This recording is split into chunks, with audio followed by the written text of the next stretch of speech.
Good morning to you and happy Friday. My name is Graeme McDonald. You are tuned to the morning show right here on Montreal's rock station online, CJIM. Thanks for having us along today. Boy, did you pick an awesome day to tune in because we have an early Christmas present for you. I had a chance earlier this week to chat with two original members of American rock band Brownsville Station. Now, there might be some of you who are a bit too young to remember this band. Sorry, guys. But for every child of the 70s like myself, Brownsville Station was a rock staple. The band was born out of the red-hot Detroit Rock City music scene that produced other rock legends like Ted Nugent, Bob Seger, Grand Funk Railroad, Alice Cooper, and many, many more. Brownsville Station also had a string of top 50 hits in the 70s that included such notable tunes as Let Your Yeah Be Yeah, Kings of the Party, and of course the iconic Smokin' in the Boys' Room. Well, guess what? Brownsville Station are back. They have a brand new CD. It's called Still Smoking. And here is my interview with Michael Lutz and Henry H. Weck of Brownsville Station. I'm hoping this will not elicit groans from my guests today, but the first ever record I ever owned back in 1975 was one of those K-Tel compilation albums that contained the Brownsville Station classic, Smokin' in the Boys' Room. All these years later, I couldn't tell you any of the other artists on the album, but I'm pretty sure I played the grooves out of Smokin'. Fast forward to 2012, and after 30-plus year absence, the boys are back, and yes, still smoking. It is my great pleasure to welcome to the show Michael Lutz and Henry H. Weck of Brownsville Station. Welcome, boys. Great to be with you. Yeah, welcome to our world, you know. Welcome to our universe. We're rocking it. Excellent. Well, let me start off with a question for Michael.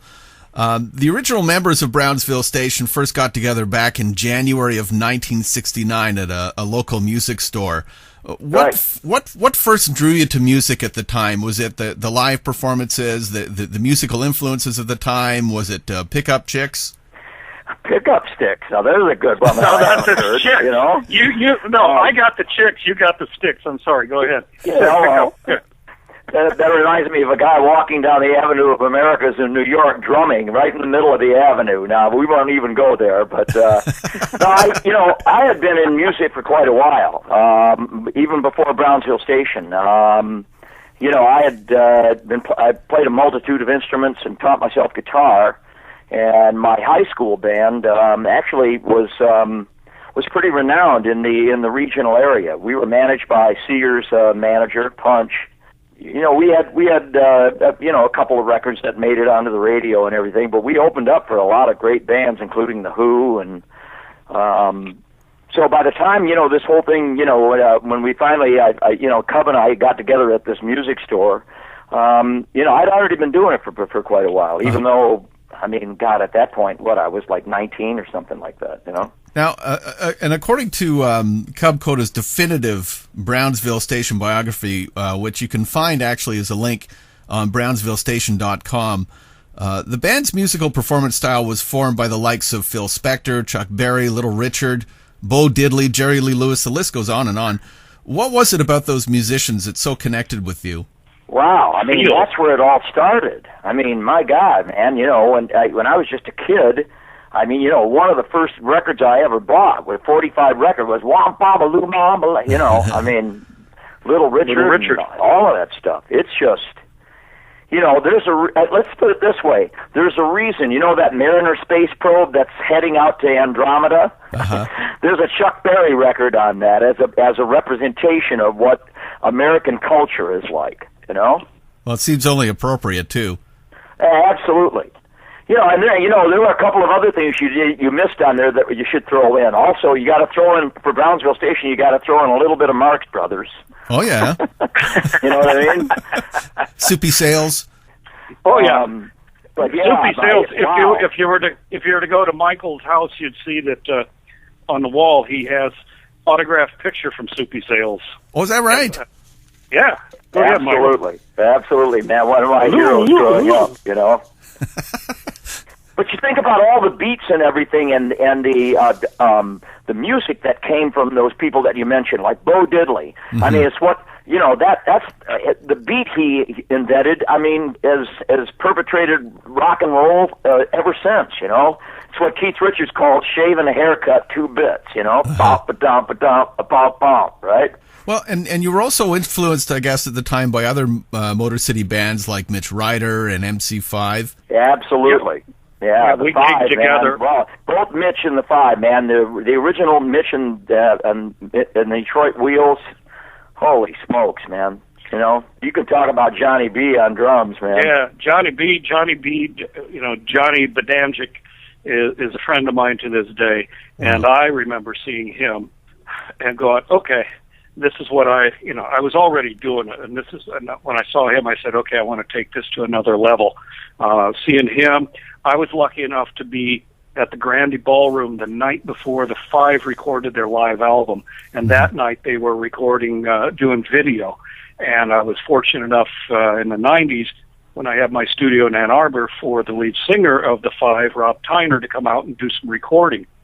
And I asked, I said, you were recording video that night, film. Whatever happened to it? And he says, we were in New York, and we were shopping the film, and somebody broke into the car and stole it. Oh no! Anyway, I'm getting off subject here, but I was lucky enough to see the Five in their prime, and so of course those bands, they were influences, but we also were out at the same time. It was just the energy of Detroit rock and roll, Michigan rock and roll at that time, and Michael's friend in particular that he produced, Ted Nugent, it's all Motor City, man. It's just Motor City, Michigan rock and roll.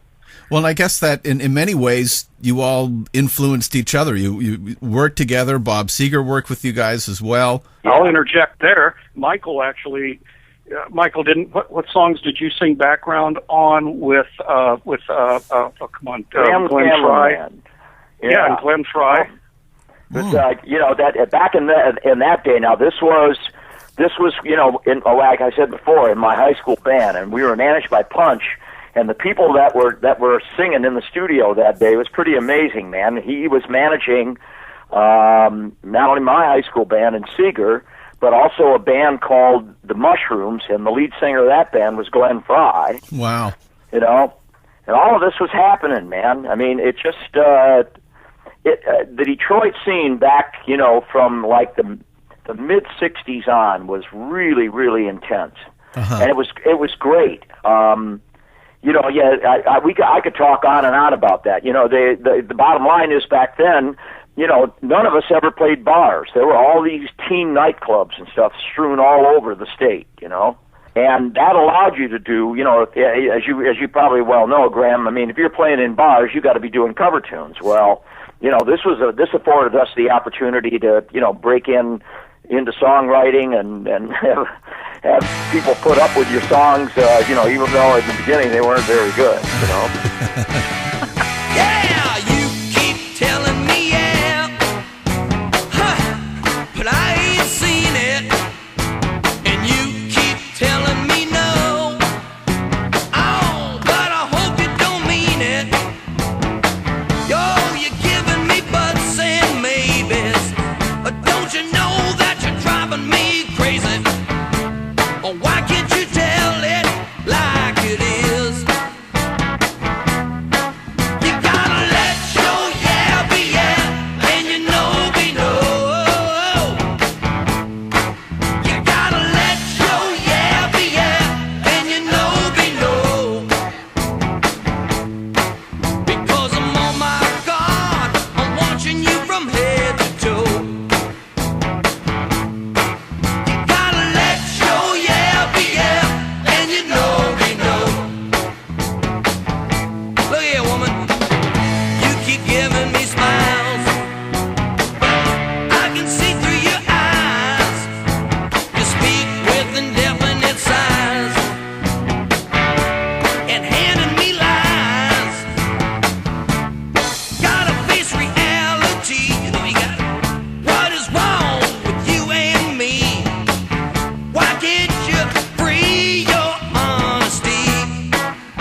Montreal's rock station online, CJIM, with Brownsville Station, and Let Your Yeah Be Yeah from their 1973 breakthrough album titled appropriately, Yeah. The boys have a new album out titled Still Smokin'. Here is our interview with Michael Lutz and Henry H. Baumweck of Brownsville Station. One of the quotes from the website, is a Cub Coda quote, is, "We never referred to ourselves as a rock group. We were a Detroit rock and roll band and damn proud of it." What does that mean to be a Detroit rock and roll band? Well, if you're asking, if you think about what Detroit represents in terms of, some of the greatest rock and roll bands in the history, look, Kiss, Jay Giles, they all wrote songs. They recorded their live records. Bob Seger, of course, being the homeboy, recorded live records. But you can ask just about anybody. I remember a quote from Pete Townsend saying that they loved playing the Grandy Ballroom in Detroit because people were, just so over the top and knowledgeable about the music and were into every aspect of it. That was Detroit. If we went through the list of people that came out of this area between, like the mid-'60s and into the early '70s, it's unbelievable, You can go a little west and you got Grand Funk Railroad, and then, as we said earlier, Ted Nugent and the Amboy Dukes, had the MC5 up, and the almighty Iggy Pop and the Stooges, who went to the same high school as Michael did, and Seeger went to the same high school as Michael did in Ann Arbor. And a lot more bands. You can go even one step further than that. How about there was an album that was put out in Michigan by a duo called Stoney and Meatloaf. Now Stoney was Sean Murphy, who later went on to sing with Little Feat, and Meatloaf, of course, is that Meatloaf. That was happening there too. And Stoney tends to go out on every tour that Seeger does to this day. Yep. Now, Henry, you joined the band in around 1972. But 71. You'd also, May of 71. 1971. 71. Okay. Yep. But you'd also, of course, perform with a different band at the same time as Brownsville Station. Did you think at the time, boy, these guys would be great to play with? Absolutely. I thought so, and I'm going to let Michael take over here in a moment on this. Something that I never knew until he and I got together working on this project again a couple years ago. What he told me, in a nutshell, my band was my college band, and we played about 6 gigs with Brownsville Station. And one of the first ones was in Lima, Ohio, of all places, then we would travel all the way to Michigan, to Detroit, to the east side, 3-hour drive to play the Rooster Tail Ballroom, and I just watch these guys and go, yeah, this is where I really should be, but I am where I am right now. But Michael, tell him what you told me about you and Cub when we played. When the Rooster Tail was a nightclub, and on the weekends, on Sundays, it was teen night, and there were 2 levels to the place and 2 stages on each level. The house band was Rare Earth, another Michigan band we neglected to say. And my band was on one floor playing a set, and we alternated sets. And then Michael will take this. He and Cub came up to watch my band. And take it, Michael. Take it yourself, Tom. Here we go. The bottom line is that, Cub and I thought, the original group, Brownsville Station, we thought that nobody was replaceable, that if anybody had, would depart or whatever, that, because we just hadn't seen anybody that we figured would be a fit. And I remember watching, Henry and Cub and I watching Henry's band play, and both Cub and I looked at each other simultaneously and said, hey, man, if ever there was a person that could fit into Brownsville Station, it's this guy, He used to have a hi-hat stand that was like, he'd have to, now Henry's not, he's not a short guy, but he's not a tall guy, and he had this hi-hat that was like about 10 feet up in the air, and it would cause him to, do a big overhand motion with his right hand and everything, man. We just thought that was crazy, I may have to revive that for the tour. Yeah, you have to start working out just in time for the tour. Well, and that was a big part of the band as well. It's not so much the recorded material as it was the live performance. I mean, you guys were electric to the point where a lot of other bands didn't want to play after you. Yeah, that's right. Yeah. The goal was to burn a hole in the stage. It's still about that. It's still about the live aspect, man. One of the things that we did going in and cutting this new CD was that Brownsville Station has always been about performance, man. And even though we did this new record digitally and everything, all of our tracks were performances. There's no, recording little bitty pieces parts and then editing and pasting them together and stuff, man. We were doing performances and live stuff in the studio, man. And that's one of the reasons that we stuck to that, and I think that's why the record sounds so good.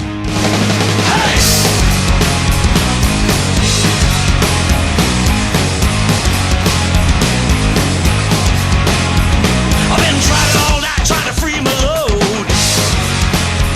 I've been pushing my luck, been wishing in a hole. I've been changing lanes that will never go. And I ain't gonna quit till I bring it home to you. From my love, you'll be shaken. From my love, you're gonna be breaking, baby. From my love, you'll be aching. From my love, you're gonna be shaken. Been seeing everything from a rear end view. All the signs and the cars and the reds and the blues. I've been racing speed so I don't get caught. And I ain't gonna quit till I bring it home to you. From my love, you'll be shaken. From my love, you're gonna be breaking, baby. From my love, you'll be aching. From my love, you're gonna be shaken.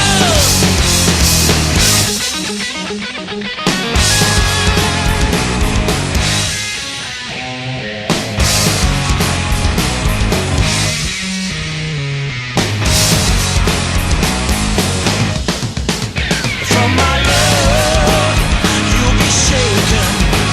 From my love, you're gonna be breaking, baby. From my love, you'll be aching. From my love, you're gonna be shaken.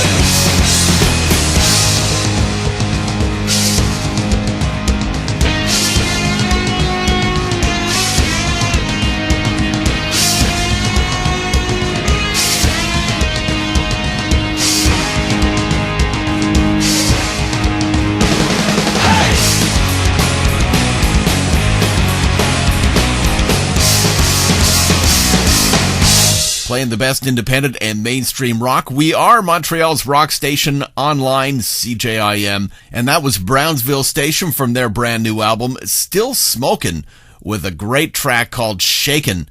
Here's more of our conversation with Michael Lutz and Henry H. Baumweck of Brownsville Station. Smoking in the Boys' Room, undeniably the signature song of the band. It's something that really, in fact, changed everything for you guys. Do you remember a specific moment in time when you suddenly realized nothing's going to be the same now? I wasn't home for about 327 days, during 1974. I thought, well, this is certainly changing me, I miss my mom's cooking. Help! That's true, but, I look back at it and go, it was such a building process that it wasn't like overnight sensation or overnight this or that.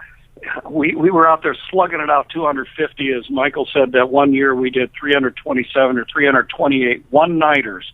That means that many cities in 1 year, driving ourselves every night after the gigs. And so we had, what was it, Michael, 6 top 50 songs? We worked our way, we fought our way up the charts. One of them maybe hit it at 72, and then the next one hit at 50-something, and then the next one. And when we finally had Smokin' hit up there at 2 in Cashbox and 3 in Billboard or vice versa, it was like, okay, we've climbed that mountain. But it wasn't like, somebody put us in a helicopter and flew us to the top of the mountain overnight. Uh-huh.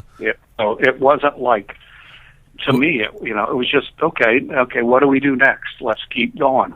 Yeah, certainly not a time to get big heads when you consider that 327 one-nighters that year, and we did the follow-up record. Well, of course, yeah. And wrote it and recorded everything. Wrote and recorded it in between. Yeah. In that one, we splurged and spent 7 days, I think. I think we recorded the Yeah album with Smokin'. Didn't we record it in 3 days or 4 and mixed it in one? That's right. And mixed it in 1 day.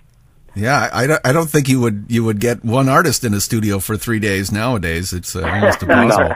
No, and then they got pitch correction and all the whatever.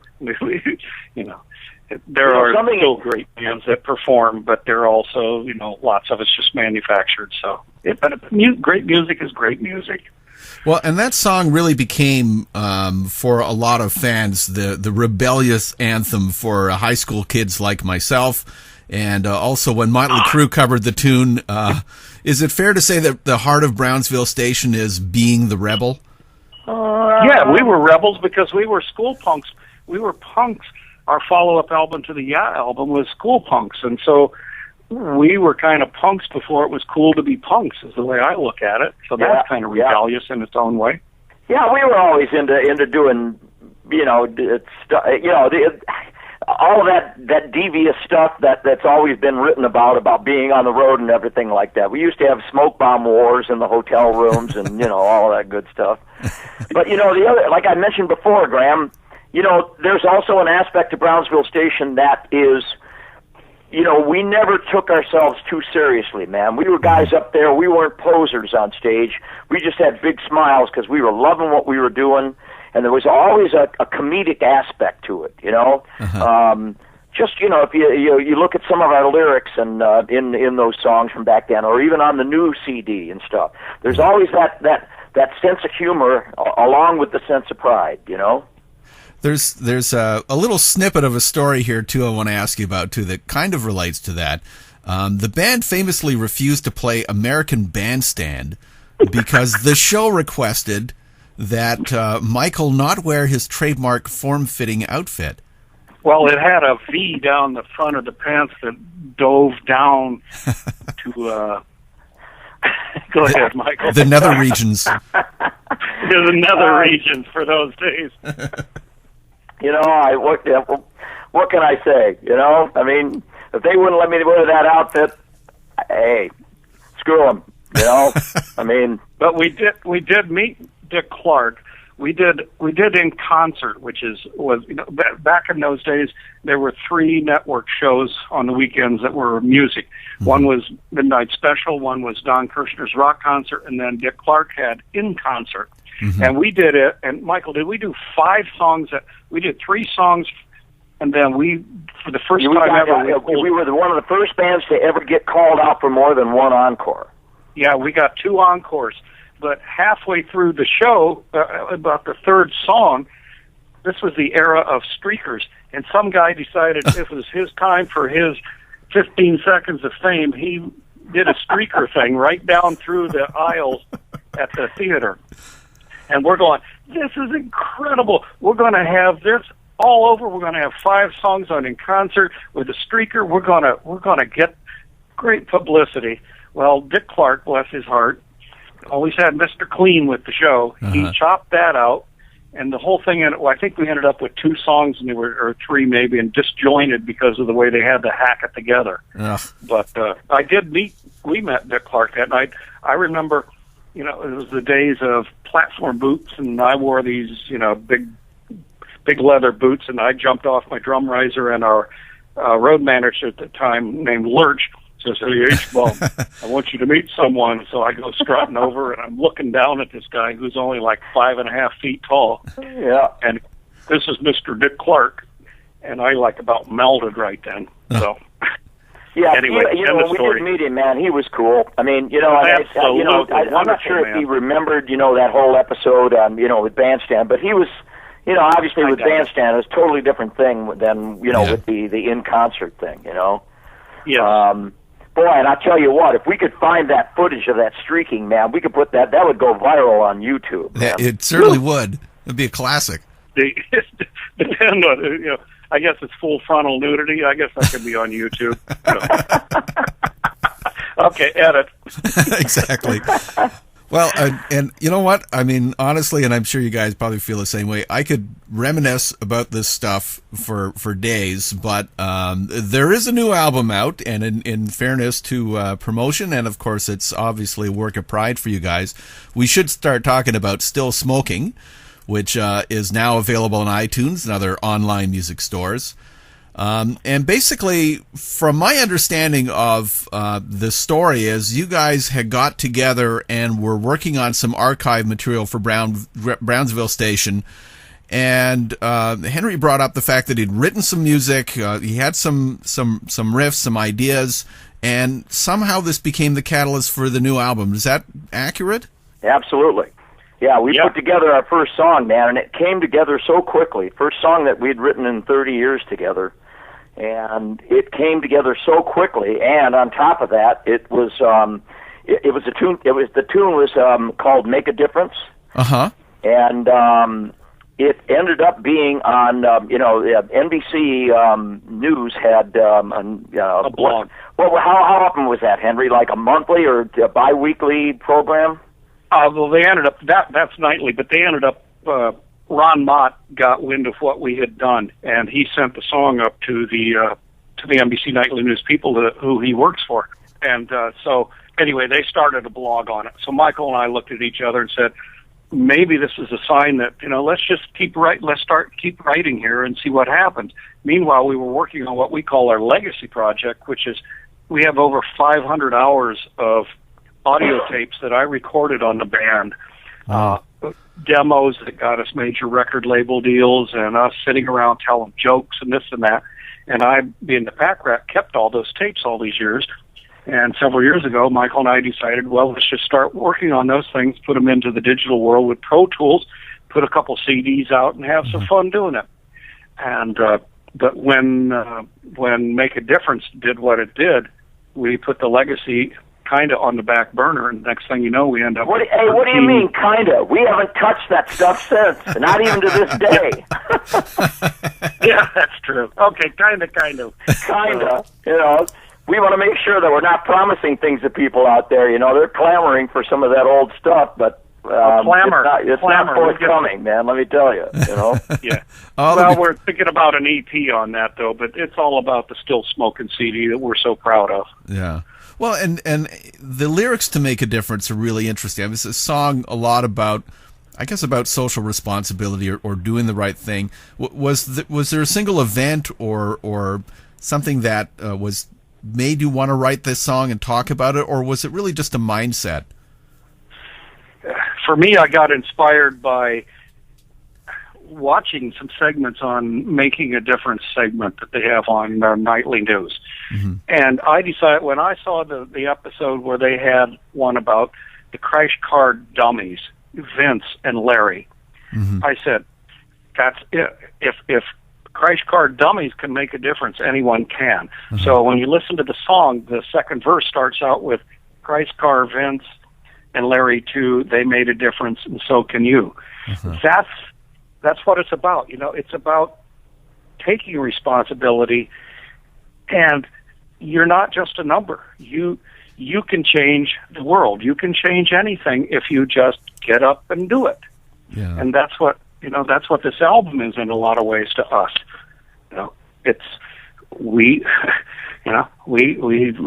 It all fell together, and we're doing it.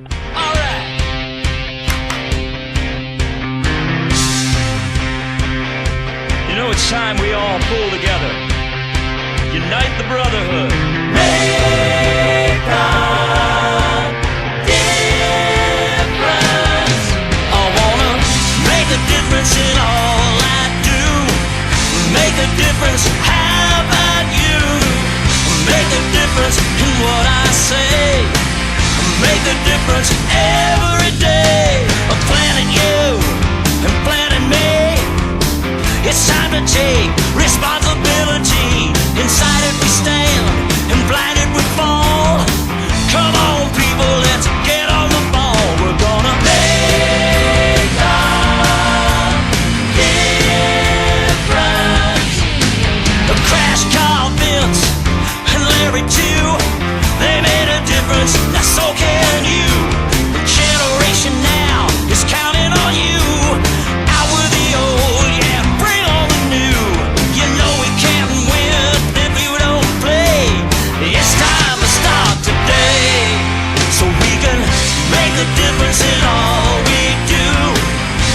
a difference. How about you? Make a difference in what we say. Make a difference every day. We gotta make a difference. Yeah, make a difference.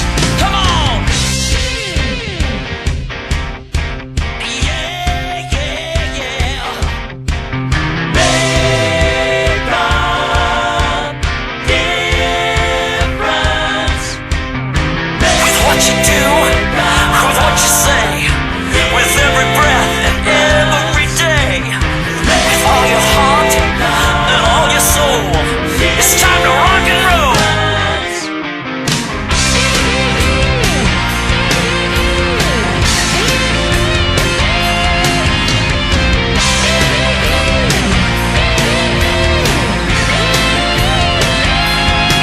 We gotta make a difference. Yeah, make a difference. Come on, make a difference. We gotta make a difference.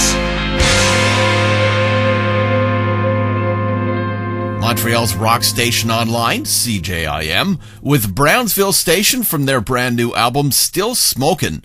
That track was called Make a Difference. We continue with our interview with Michael Lutz and Henry H. Baumweck of Brownsville Station. Another track in the album, too, which I think is not unexpected given the absence that you guys have been away from the music scene, A Long Time Gone. It has a lyric saying that the vision is back. How would you define that vision? Oh, That's God, Michael's man. line. I mean, That's- the one thing that happened for Henry and I that, because, both of us had been doing other things before going into this project. Henry, was a great producer engineer. He did a couple of platinum records for Blackfoot, with Train and Highway Song and all of that stuff. And had his studio, and then I got into the studio business and everything of production and all of that, and did some work, a couple of albums with Ted Nugent. Bottom line is that when we started this archival process and we were going through all these hours of tape, it really made us focus and realize, about what Brownsville Station was, and when we started writing material, it absolutely snowballed, Graeme. I mean, all of this was really a no-brainer. We didn't struggle with any of these songs that are on the record. They just came pouring out of us. And like I said, after going over these hundreds of hours of tape and everything like that, it made us, it reacquainted us with Brownsville Station, and made us also realize, hey, there was a reason why we were in Brownsville Station. And from there, it was just insane how the songs just kept coming and coming. In fact, we've got 8 songs in the can that didn't end up on the CD for whatever the reason. Wow. That will probably be part of the next CD. So you already have plans for another CD? Oh yeah, we can't. I mean, hey, man, we're on a roll, dude. I mean, I tell you what, this is a lot of fun, man. For Henry and I, on some level, people our age, man, this should be illegal for having this much fun. I mean, we're just loving this, man. We should mention that, the new band that we put together and everything. Wow. I mean, Billy Craig on guitar, boys. Andy Paddle on guitar. Oh, they're all Greg Detroit Pryor boys. on bass. I mean, man, it's just kicking booty on stage, man. Yes, they're all Detroit boys. They all live within 20 minutes of each other too. And they're all great. All of them have their own CD projects out. I mean, they're all great in the studio. Andy's into producing and stuff like that. I mean, Greg is the bass player, is the hardest working man in show business, man. That guy plays in about 5 different things and does all this session work and everything, and it's just amazing, man. We're very fortunate. We were very careful about putting the new band together. we're very fortunate to have these people along with us, man. Well, and it sure seems like they've got the band's work ethic and philosophy down as well. Yeah, man. Yep. Now, also in the song "Long Time Gone," there is a reference to the death of Cub Koda as well as bassist Tony Driggins. Perhaps we could take a moment to talk about what each individual meant to you, and also the experience of losing not only two key members of the band, but obviously lifelong friends. Yeah, boy.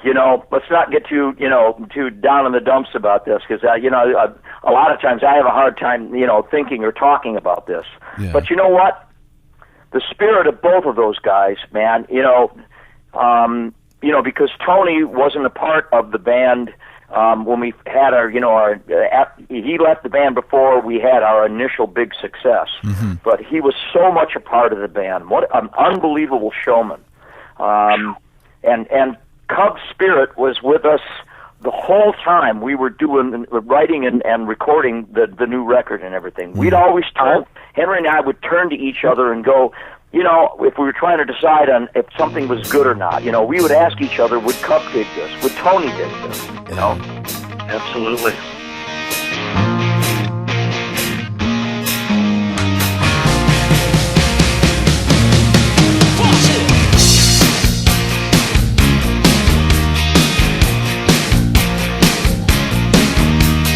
Four guys formed back in '69. Playing 50s rock with the Marshall's dime. I woke up one morning, my dream was gone. Now the vision is back, we've been a long time gone. Picking it up right where we left off, rocking and rolling the Taz and the law. We've been a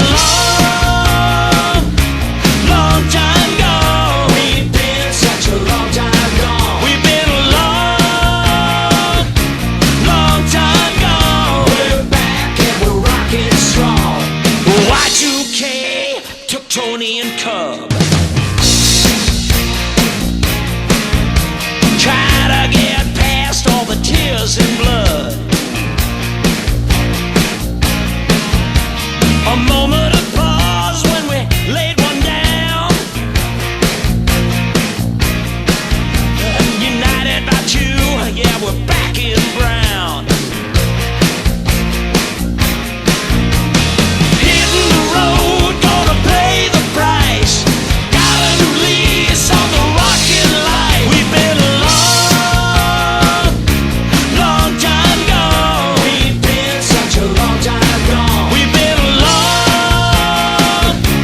long time gone. We're back and we're rocking strong.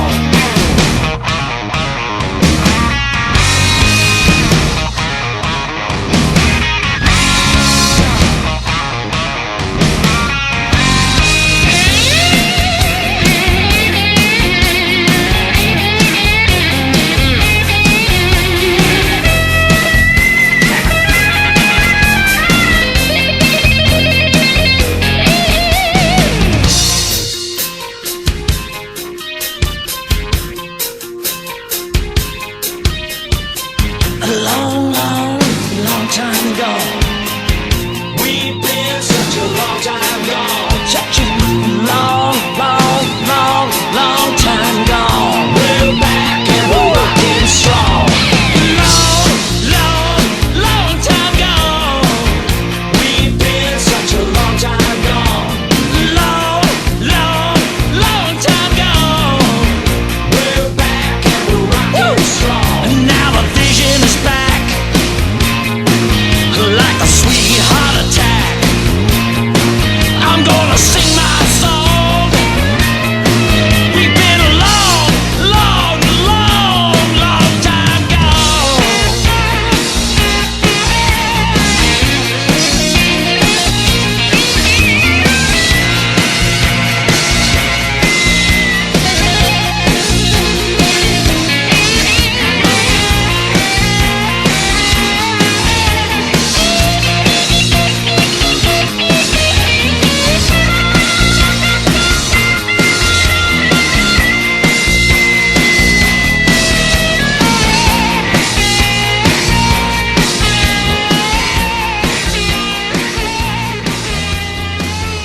Montreal's rock station online, CJIM, with Brownsville Station.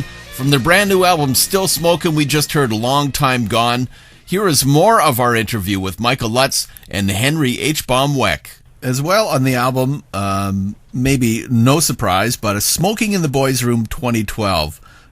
When considering a remake of what's probably, arguably, the band's most famous signature song, did you feel compelled to that, geez, maybe we better do a new version of this? Or did you think, you know what, it would be fun to revisit this in a new way?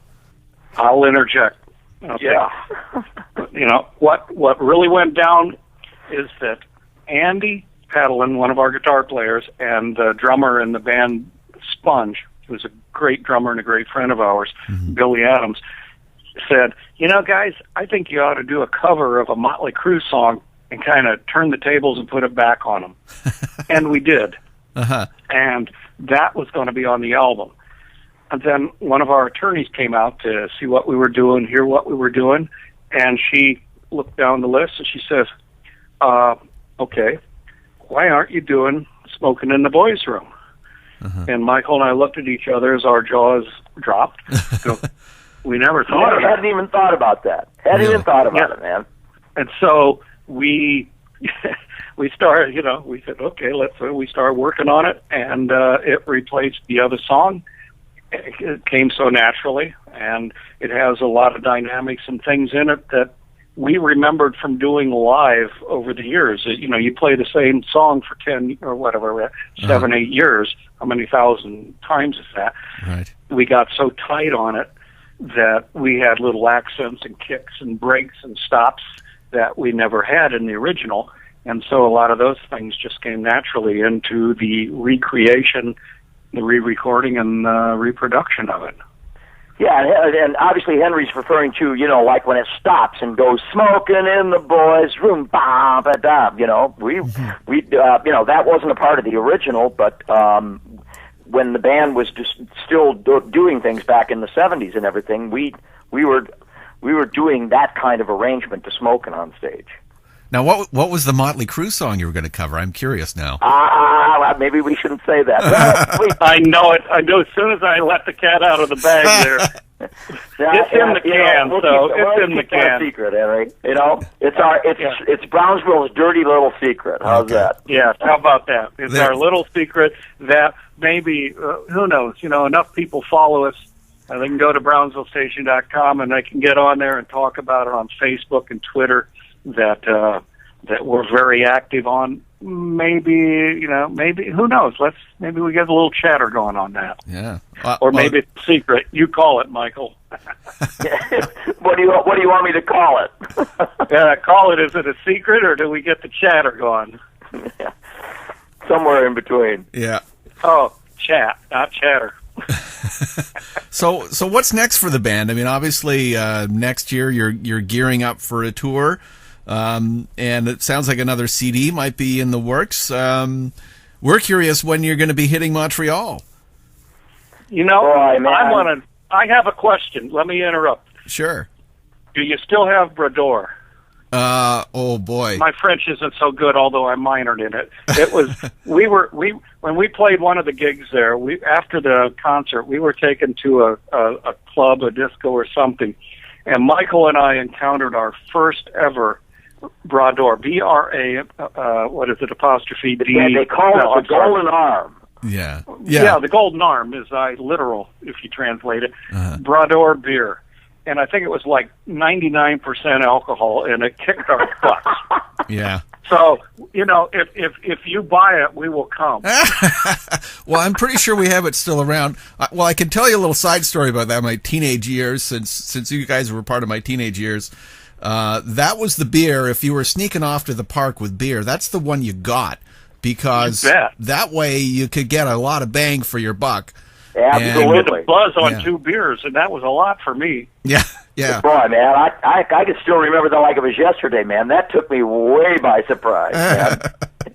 Yeah. It brings new meaning to the fact that Brownsville Station makes drinking better. How's that? I still remember, I remember, Graeme, didn't I send you a poster that's in my collection of something we did in January, it's Janvier, at one of the schools, or L'École something, I can't remember what. Okay. But I remember back then when we did that trip, we'd worn out one. We were on to our second Winnebago, and this was the big one with the big engine and Boxes are everything. beautiful. And we drove on up, and we parked somewhere to spend, because we ran out of drivers because we didn't have a bus and a chauffeur. And we pulled in somewhere, decided to hunker down for the night. And about 3 a.m, we were all waking up and shivering, and our teeth are chattering. And we realized that our road manager forgot to fill the propane tanks. Oh, geez. So we ran out of heat at 3 a.m, somewhere near Montreal in January.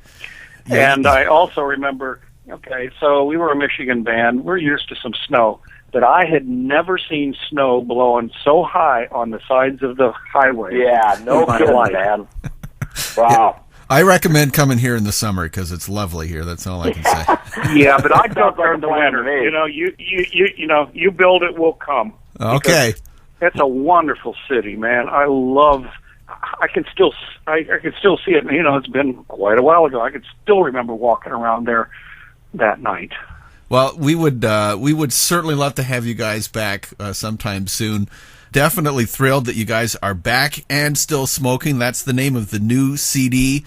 You can pick it up at your iTunes and your online music stores. Also, you can zip by the website as well, www.brownsvillestation.com, to get more information, touring, and all of that stuff. I want to thank you guys so much for doing this. This has been kind of a thrill for me. I mean, I know I sound like a goofy, giddy teenage fan, but I do appreciate you guys taking the time to talk with us today. You bet, Graeme. Hey, man. We appreciate it too, man. We're all fans, you know what I mean? Music is music, right? That's it. Yep. Well, thanks so much again, and I hope to see you guys in the Montreal area sometime soon, and best of luck, or shall I say break a leg with the new CD. Amen. Awesome. Thank you, buddy. Very cool. Do you ever seem to have one of those days when everybody's getting on your case? Everybody from your teacher right on down to your best girlfriend? I used to have them just about all the time, but I found a way to get out of it. Let me tell you about it. Sitting in the classroom thinking it's a drag, listening to the teacher rap just ain't my bag. Noon bells ring, you know that's my cue. I'm gonna meet the boys on floor number 2. Smoking in the boys' room, smoking in the boys' room. Now teacher, don't you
Woo!